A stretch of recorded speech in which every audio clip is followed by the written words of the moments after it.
I don't know what it is about socks. How many sermons have opened with that line? Now, all dirty clothes, of course, are supposed to go into the hamper. But there's something about dirty socks that makes them even harder to make that journey than any other article of clothing. Zachary, you agree? Mom agrees. Mom agrees. Now, I'm a little more forgiving of my kids when it comes to socks in particular, because I remember how upset my dad used to get at me when he continued to find my dirty socks on the floor, even though he knew that I knew how upset he got when he found my dirty socks on the floor. In hindsight, it was more than fair for my dad to expect that I'd be able to remember when taking my socks off that they need to go into the hamper, especially when he told me over and over and over again. Now, I'll add as a parenthetical that now in the Simon house, there is actually a separate sock hamper that lives by the front door, and the kids are doing much better, as is this rabbi, who still on occasion leaves my dirty socks on the floor. Now, this along with taking dishes to the sink, throwing trash away after meals, turning lights off when you're done in a room, getting rid of that gross toothpaste that stays at the bottom of the sink, and several other household tasks have led to an ongoing conversation in the house with my children about expectations. It's fair, I think, for me to have expectations of my 8- and 6-year-old, just as it's fair for them to have expectations of me. In so many ways, our Torah is the story of a God and a people setting expectations of one another. And similarly to children, this people is often receiving expectations in areas they've never had expectations placed on them before. Even in slavery, for example, they were allowed to eat any food that was placed in front of them. But in this week's Torah portion, we're told that there are animals that are allowed to be eaten and animals that aren't. Now, whether or not we keep kosher, this concept of foods we eat, foods we don't eat, may not be foreign to us. But the focus of the book of Leviticus up to now, sacrifice, is much more distant.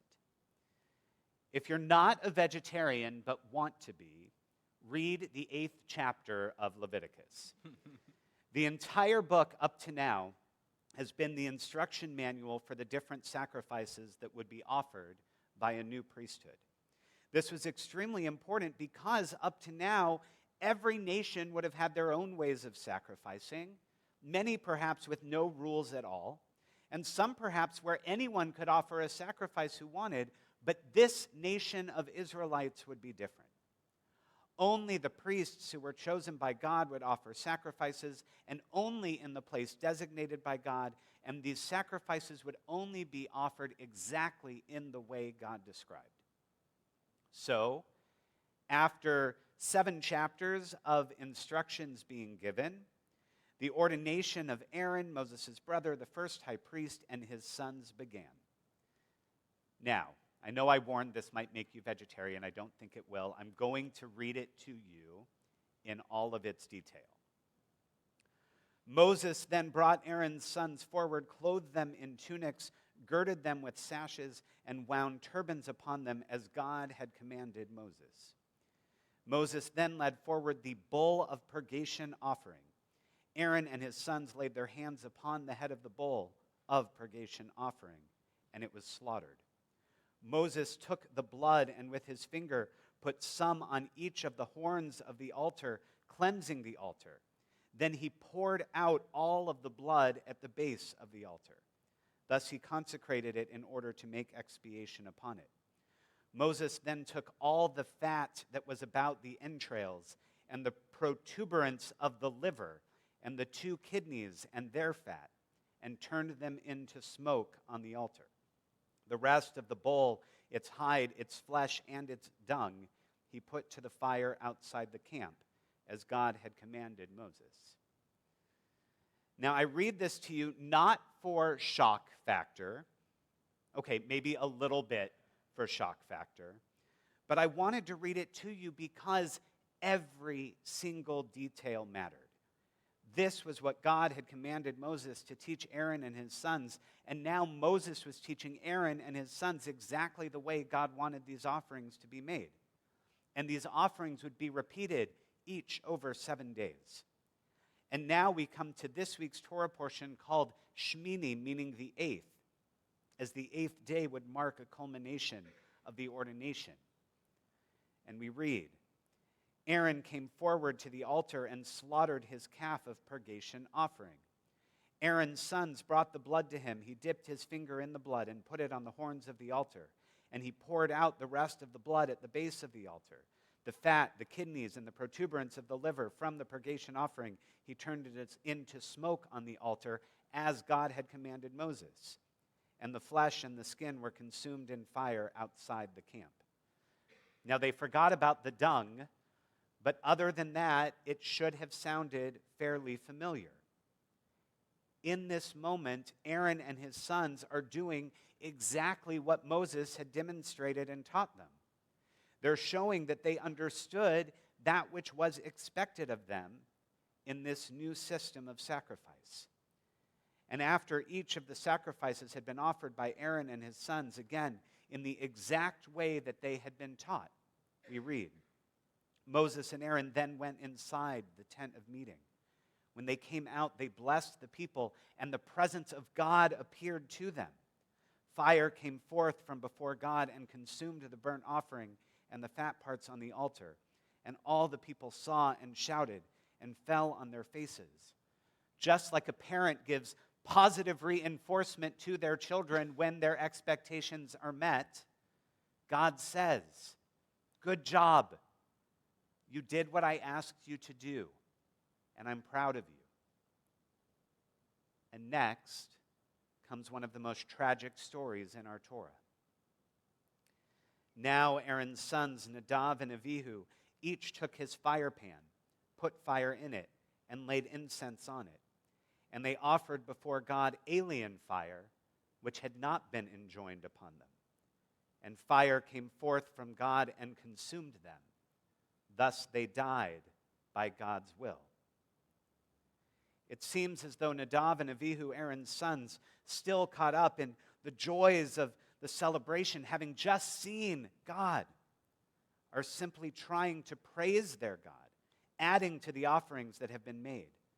But this, quote, alien fire which had not been enjoined upon them leads to God's murdering them with a divine fire. Now, understandably, the rabbis are troubled by this story, and I've taught the many different explanations they give, both from this Bima and in our Torah study. But as I've occasionally taught to our B'nai Mitzvah students, and I always clarify that it's easier for me to interpret this story because I don't believe it actually happened.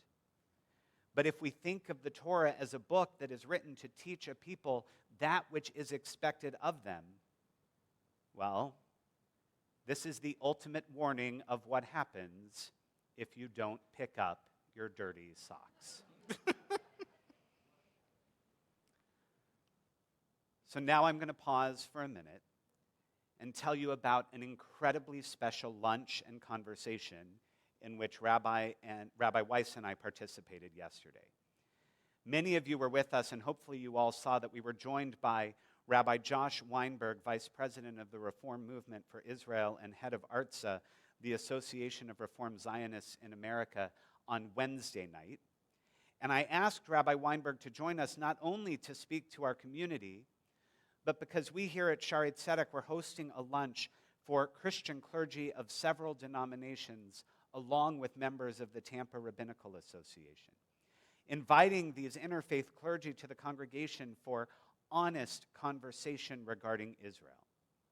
We, the rabbis, wanted our colleagues to know that we too are troubled, but we, as lovers of Israel, wanted to share the way in which we are troubled with them and see how we could help them in our understanding. I can share with you that we were all so pleased to find out that pretty much across the board, in several denominations, and often seemingly contrary to statements that had been made by their movements, we were joined yesterday afternoon by lovers of Israel. All were deeply saddened by October 7th, deeply concerned for the hostages' well-being and return, all concerned for the well-being of innocent Palestinians, but with an understanding that Hamas was an existential threat to Israel that could not be ignored. But we were meeting yesterday, and several shared that something had changed for them since Monday, when 7 volunteers from World Central Kitchen were killed in an Israeli drone strike. They grieved, as we do, the loss of this innocent life, those trying to help. Mostly they understood the dangers of war, especially against an enemy using innocents as human shields, but this loss was different. Chef Jose Andres, the founder of the World Central Kitchen, wrote an editorial in Wednesday's New York Times, an example, I believe, of critique of Israel coming from a place of love. World Central Kitchen, after all, was one of the first organizations on the ground in Israel after October 7th, serving food to survivors and those displaced. Andres wrote, "Israel is better than the way this war is being waged. It's better than blocking food and medicine to civilians. It's better than killing aid workers who had coordinated their movements with the Israel Defense Forces." This editorial is not an attack against, this is now me. This editorial was not an attack against Israel that ignored the evils of Hamas or denies Israel's right to protect itself. This critique of Israel is not anti-Semitism. It is a love of the Jewish state that is accompanied by expectations. And it's fair to be disappointed when those expectations aren't met. But Israel is not Nadav and Avihu, and Israel has the ability to respond, which they have, by finding those responsible and punishing them, sending the signal to others that there are still expectations that must be met, and taking on more of the obligation of ensuring that aid reaches those who need it. While in the story of Nadav and Avihu, another troubling piece is that Aaron responds to his son's death with silence. No one has been silent in this story. And while we can only pray that we are moving closer to the return of the hostages, to a time in which Israelis can feel free from the threats of Hamas, even as we pray that Israel continues to strive to live up to its expectations, not those from the outside world, but those that are self-imposed, as is stated in the IDF's mission. We focus on maintaining the security of Israeli civilians every single day, but our activities aim to contribute to the overall safety of civilians everywhere. Now, as I speak this evening, while Israel is in our hearts as always, we are also welcoming several newly married and engaged couples who will be sharing in Shabbat dinner after tonight's service. And just as the relationship between Israel and the world, Israel and our own Jewish communities relies on meeting up to those expectations, so too does every relationship depend on not only having clear expectations, but also an understanding both of the inherent consequences of not living up to them and the understanding that expectations can never be lived up to fully all the time. Again, in our relationships, we are not Nadav and Avihu, and we have the potential to respond when we err, to try to do better. But this can only happen when accompanied by communication. In any relationship, in marriage, in friendship, with our children, with our coworkers, we cannot be Aaron. We cannot be silent. We cannot be God. We cannot strike down without giving an opportunity to lift up. So on this Shabbat HaChodesh, this Shabbat in which we prepare for the month of Nisan and the holiday of Passover, which is only 2 weeks away, may we see ourselves as our ancestors, crossing a Red Sea from slavery to freedom, embracing our freedom by embracing expectations, recognizing that a God who demands is a God who loves, and that our God who had expectations knew that we would have expectations of that God as well. May we always expect the best of ourselves and of others.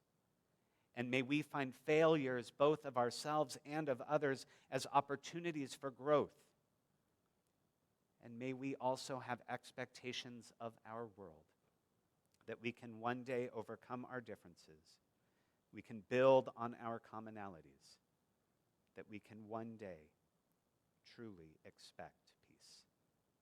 Ken Yehi Ratzon. May this be God's will.